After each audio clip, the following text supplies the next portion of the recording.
Let me be very clear right out of the gate. If you just buy anywhere near Charlotte, you will lose money. I don't care what your agent told you. I don't care what Zillow tells you. And I definitely don't care what your cousin did in 2021.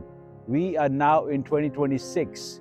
The market has changed. The government has changed multiple times now. Charlotte is one of the fastest growing metropolitan in the Southeast. But not all growth pays investors. Some areas cash flow, some areas appreciate, and some areas look great on Instagram but absolutely destroy your cash flow. As an investor, the primary goal is always focused on positive cash flow and the ROI. If you don't have a positive cash flow, I don't care how much your home appreciates. You won't have funds to make repairs in your rental, which will cause friction between your tenant and you. Eventually, your tenant will stop paying rent and you will have to go to court and will lose more money in this whole process. Hi, my name is Vikram Chopra. I'm an investment banker and a broker in the Greater Charlotte metropolitan area. This is where I invest, and this is where I help others also invest. Today, I'm breaking down the top 10 areas near Charlotte where real investors are still making a lot of money. No fluff, no hype. Let's just get into it. Number 10, Gastonia, North Carolina. Gastonia is where people go when they want a positive cash flow and they don't care about bragging rights. Gastonia is known as the Little Chicago of North Carolina, and I don't want to even tell you what happens in South Chicago. Let's be honest, no one dreams of owning a property in Gastonia. But your bank account doesn't care about the vibes. It only cares about the cash flow. So why do investors buy in Gastonia? Number 1, lower purchase price. Number 2, solid blue-collar tenant base. And number 3, predictable rent demand. This is not an appreciation fantasy market. This is a numbers market. The two best things that attract so many people to Gastonia are the US National Whitewater Center and the Crowder's Mountain State Park. I mean, the Whitewater Center has the biggest man-made river in the world for all kinds of water sports. If you are a sports lover, you would want to live there in Gastonia. And the Crowder's Mountain State Park is just lovely. Every weekend, you can go hiking, biking, camping, fishing, no problems.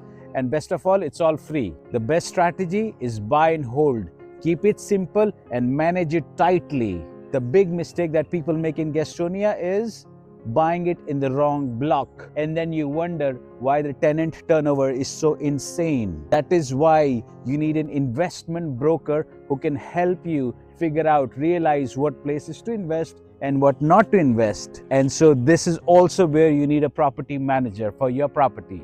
Number 9, Rock Hill, South Carolina. If you are scared of crossing the state line, stop watching this video right now. Rock Hill is basically Charlotte, just with lower taxes and less headaches. 7.3% was the investment property tax rate in Charlotte. 6.1% is the investment property tax in Rock Hill, South Carolina. You want lower taxes? Rock Hill is the place for you. Why this market works? It's a proximity to South Charlotte. Most white-collar professionals have jobs in downtown Charlotte. They commute 30 miles to their office. You don't get big homes in Charlotte with a large yard to walk around. That happens only in Rock Hill, South Carolina. Strong rental demands. The rents in Charlotte have increased so much that people can't afford it anymore. They are planning to move out of Charlotte into the neighboring towns where the rental is still affordable, and one of those towns is Rock Hill. With lower taxes, Rock Hill is a winner. You can get the best of both worlds. Number 3, more landlord-friendly laws. It's an accessible entry point for most new investors. There is significant redevelopment happening in Rock Hill. This is where investors go when the Mecklenburg County in North Carolina starts feeling overpriced. And best of all, gas in South Carolina is way more cheaper than in North Carolina. Rock Hill is considered the top-tier sports tourism hub as well. It's called the football city of USA. The entire city transforms into a gigantic bar during the Super Bowl season. The Trojans and the Stallions are local high school football teams that produce so many NFL athletes. Oh, by the way, and the schools in Rock Hill are all rated very highly on the greater schools. You have so many young families renting in this town. It has the perfect mix. Great schools, low taxes, awesome. The best strategy is long-term single-family home rentals. Don't buy there expecting 2019 prices. Those days are long gone. The market has appreciated by 7% every year. Number 8. Kannapolis, North Carolina. If you bought a house in Kannapolis 5 years ago, today you are a smiling person. If you didn't, you're late, but not too late.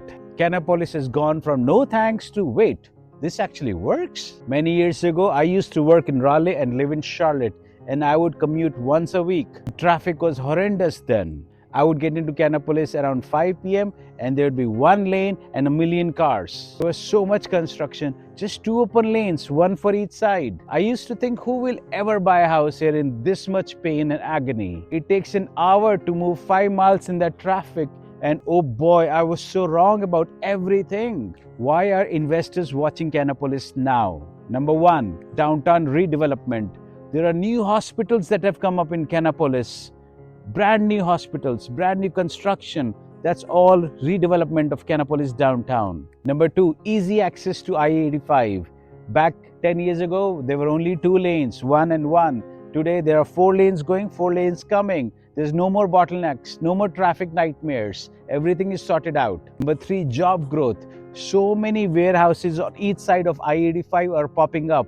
I have seen Amazon, Walmart, Target warehouses on each side. What for? Just to provide the people in Charlotte. And there's so many other generic warehouses as well, without the big brand names. So many people are employed in these warehouses. And guess what? Where these people live? In rental homes in Kannapolis. And these warehouses, who are they meant to cater? The crazy people of Charlotte who order stuff now and expect it to be outside the door in 2 hours. The people live in Kannapolis and just go to these warehouses. They don't even have to come to Charlotte for work. And so they don't have anything to do with Charlotte. The best strategy for Kannapolis is value-add rentals and long-term appreciation. There are some warning signs though.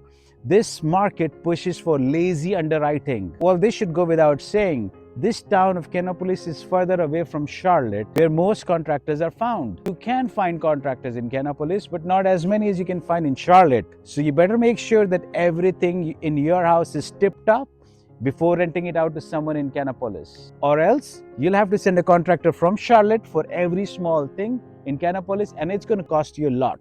Number 7, Concord, North Carolina. Concord is boring. Don't even come here between Halloween's and New Year's. There's a gigantic mall in Concord. That mall attracts everyone from Charlotte. There's so much traffic, there's so much economic activities, which is exactly why you want to buy in Concord. More economic activity is equal to more jobs, equal to more people who want a house to live, equal to more for you, the investor, to buy and rent it out. And the schools are all rated 10. Amazing public schools. I have a tenant who lives in my townhouse where the schools are all rated 10. That is the elementary, the middle, and the high school, all 10. All towns and villages nearby have schools that are rated less than 6. Guess what? My tenant has 2 kids and he's not leaving the townhome till the younger one graduates high school. And that is 20 years, my friend. He's in my house since 2021 and I do not expect for him to move out anytime before 2035. He's logged in for 18 years at least. I have a 20-year mortgage on that house and he is going to pay off everything for me. And on top of that, he's going to give me $600 in cash flow every month. Concord is exactly like that. Once you have a single family home, you put in a family in there for rent, that's in. They're logged and loaded for the next 15 years. No problems for you. No drama, no wild swings. Best strategy for Concord? Buy it, hold it, rent it. If you're chasing massive cash flows, keep scrolling. Who invests in Concord then? Investors who want steady, predictable, boring wealth. Just buy 2 investment properties over there, single family homes, and by the time your kids are ready to go to college, you will be all set for their fee. The homes will be appreciated by 10% every year, and in 20 years, you'll be sitting on $1 million of paid and free properties. Who said you need a loan to go to Harvard when you have tenants who can do it for you? When you have good tenants, you don't need a loan. Their love for 20 years will take care of everything, not just for you, you and your kids. That is the power of investing in real estate in a place like Concord. Number 6, University City, Charlotte, North Carolina. This is where new investors either make a killing or get wrecked. University City has students, light rail access, and professionals, which means constant demand and constant turnover. The best strategy for University City is rent by the room, student housing, small multifamilies. The hard truth about University City: if you can't screen your tenant properly, this place will humble you fast. I have a property in the university area. I bought it before all of Charlotte caught fire. But I don't have it rented to the students. I have it rented to a lady who works at a hair salon. She's hardworking and she pays me $1,400 every month for a 2-bedroom, 2-bath. You have to be a bit careful with students though. First, students are political. Anytime there are protests, which happens so often these days because of reasons that I don't want to go over right now, you don't know who's going out on the street and what's going to happen next. Young blood. Second, the students are always tight on cash, so rent can become an issue. What I've done in the past is ask the students to get their parents to co-sign the lease for them. That way, just in case if the kid misses the rent, at least the parent can fill in and take care of the problem. Third problem I used to face was punched drywalls. Even when I was a student, I didn't punch drywalls after drinking all night. But kids these days are different. I guess they like to punch more often, and oftentimes they are punching drywalls. And if there is a boy-girl, girl-boy, boy-boy, girl-girl situation where one of them has broken up, things get ugly real quick, and it's the drywalls that bear the brunt of their force. So instead of drywalls, I started putting plywood in the walls. You punch my house or my drywall, you get a broken knuckle now. The pests are also a major problem in university housing. God alone knows what kind of furniture comes into the house from the roadside. It gets real ugly, and pest services are $600 every year for a small 2-bedroom, 2-bath apartment. This significantly eats into the cash flow a lot, which I don't like it. Number 5, Mount Holly, North Carolina. Mount Holly is the market that most investors sleep on and then regret later. Mount Holly is all about art, and more art. Guess what type of tenants are most attracted to this place?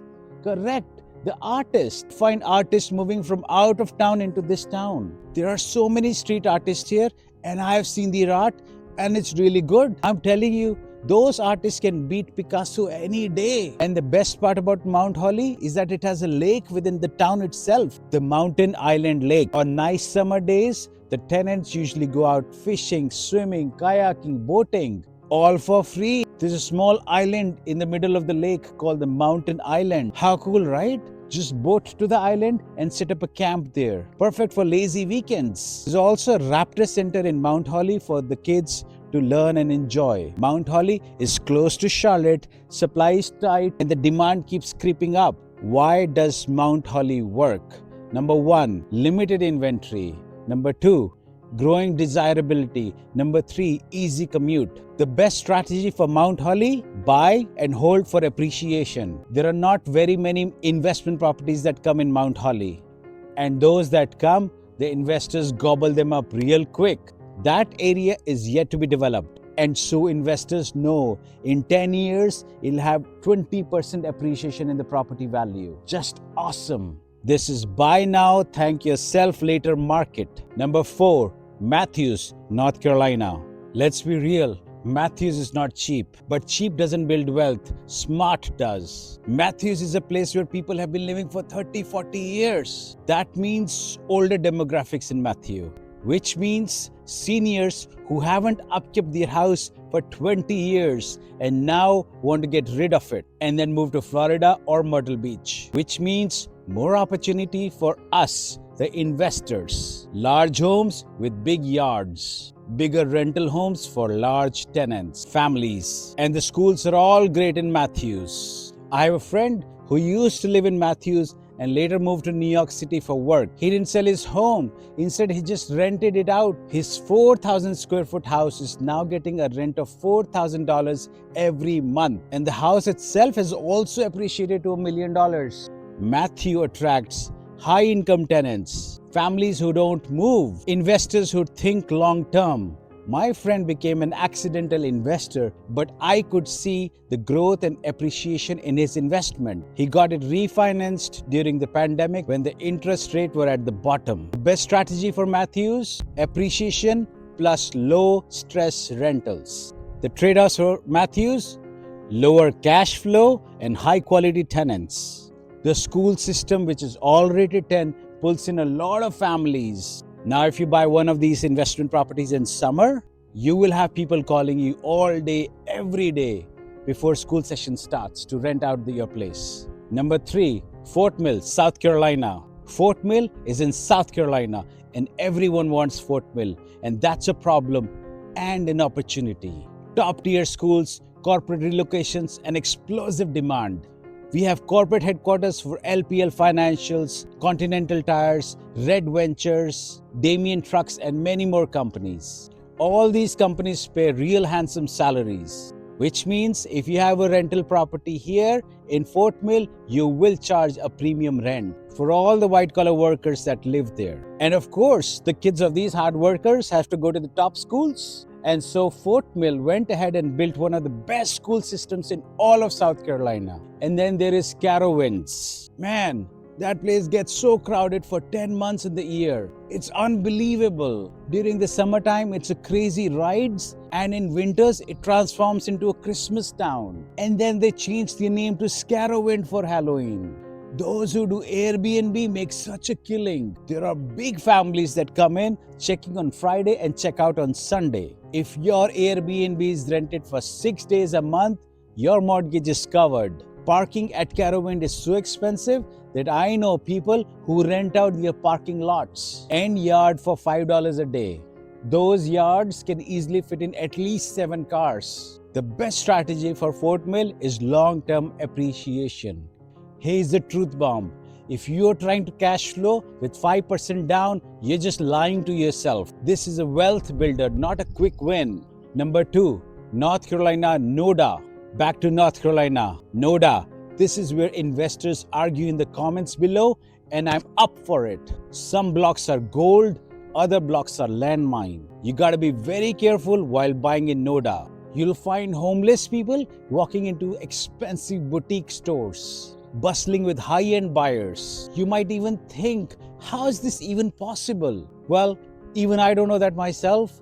There's an Amtrak station right next to NoDa. It gets real busy early mornings and late evenings. See, that's where the opportunity lies. I wouldn't mind buying an investment property in the not so good area as long as it's not far from NoDa. You can rent it for a lower price for some time, and eventually the place will revitalize itself. And you know that. Once that happens, the rents can be jacked up by like 2 or 3 times. Meanwhile, just put a tenant who's ready to live there. NoDa is also close to downtown Charlotte. You could ride a bike or take a bus to work, and you don't even need a car. If security is such a concern, I would have grills installed on all windows and doors. And that's it. Just to give you an idea, a federal cop, a US Marshal, was shot dead in April 2024, less than 2 miles away from NoDa. It's a very big deal shooting down a US Marshal. It doesn't happen across anywhere in the US. But it happened in NoDa. I have a few properties in that area. And you know, the best time to visit those properties is on Saturdays at 8 a.m. with my contractor. It's pretty safe on Saturday at 8 a.m. in the morning. No one is out there. So why do investors still play in NoDa? It's the proximity to downtown Charlotte. It's the ongoing redevelopment. It's a massive upside. The best strategy for NoDa? The value adds, the redevelopments, the multifamilies. There's a golden rule for NoDa. If you do not know the neighborhood, street by street, you don't buy there. And finally, number 1, Belmont in North Carolina. Belmont is a market people wish they had bought in 5 years ago. Charming downtown, waterfront access, limited supply. This is what happens when lifestyle meets scarcity. It has so much history to it. The vibes, it's just different in that town. No one here is in a rush. You could sit outside, for dinner at a restaurant and keep sitting there for hours, and no one is going to come and trouble you. No one is going to come and push you out. There is a very old distillery over there. They sell this rum that really tastes out of this world. Reminds me of all the pirate movies that I have seen over the years. When you buy investment property all over town, you might just thinking of moving to Belmont, if not already here. And Belmont would be the perfect place for you to move in and manage your portfolio that is spread across all of Charlotte. Why is Belmont number one then? Strong appreciation, long-term demand, desirable tenants. The best strategy for Belmont? High-end, long-term rentals. Short-term rentals were allowed, and appreciation, which we know is going to happen over the next 10 years. Belmont isn't flashy, but it prints your wealth quietly. So here's the bottom line. There is no best area in Charlotte, only the best area for your strategy. Cash flow, Gastonia and Kannapolis. Appreciation, Matthews, Fort Mill and Belmont. Value add upside, NoDa, University City. If you are serious about investing and not just watching YouTube for entertainment, subscribe, because this channel is about real deals, real numbers and real results. Drop a comment with an area that you're investing in, or tell me where you think I'm wrong, and let's talk real estate. That's it from my side. This is Vikram signing off. Good luck, goodbye, and go earn your freedom.